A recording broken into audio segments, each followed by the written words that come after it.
I think इस exam में क्या करना है ये सब बता रहे हैं, क्या नहीं करना है कुछ चीज़ें हैं जो बहुत इंपॉर्टेंट है।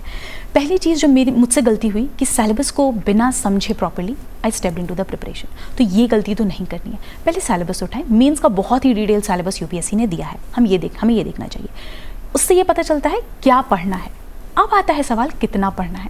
जैसे अगर मैं एग्जांपल दूं, पॉलिटी में फंडामेंटल राइट्स एक टॉपिक है, फंडामेंटल राइट्स पे एक बुक भी हो सकती है, आप एक आर्टिकल पे एक बुक लिख सकते हैं। तो हमें कितना रिक्वायरमेंट है उसके लिए प्रीवियस ईयर क्वेश्चंस देखो। तो सिलेबस बताता है क्या पढ़ना है, प्रीवियस ईयर क्वेश्चन बताते हैं कितना पढ़ना है, कितना रिक्वायरमेंट है। ये दो चीज़ों के बाद तीसरी चीज़ आती है बेसिक्स, एंड बेसिक्स के लिए आई थिंक एनसीईआरटी से बेहतर कुछ नहीं है। अब मैं ये बिल्कुल नहीं कहती कि 6 से 12 की सारी एनसीईआरटी पढ़नी है, कुछ स्पेसिफिक कुछ बेसिक्स हैं जिनको आपको रेफर करना है, बहुत ही limited number of standard books.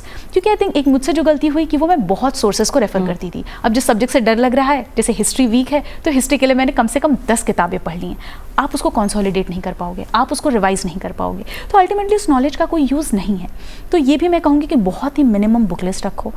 I think पढ़ने से ज़्यादा इंपॉर्टेंट एक रिपीटेड रिविजन स्लॉट, कि हर 10 दिन बाद, 10 दिन नहीं तो 20 दिन बाद मैं 1-2 दिन का स्लॉट, कि पिछले 20 दिन में जो पढ़ा उसको मैं रिवाइज करके उस पर एक टेस्ट सॉल्व करके और तब मैं आगे बढ़ूँ। तो ये कुछ चीज़ें हैं जो मुझे लगती हैं रिक्वायर्ड हैं इस फील्ड में।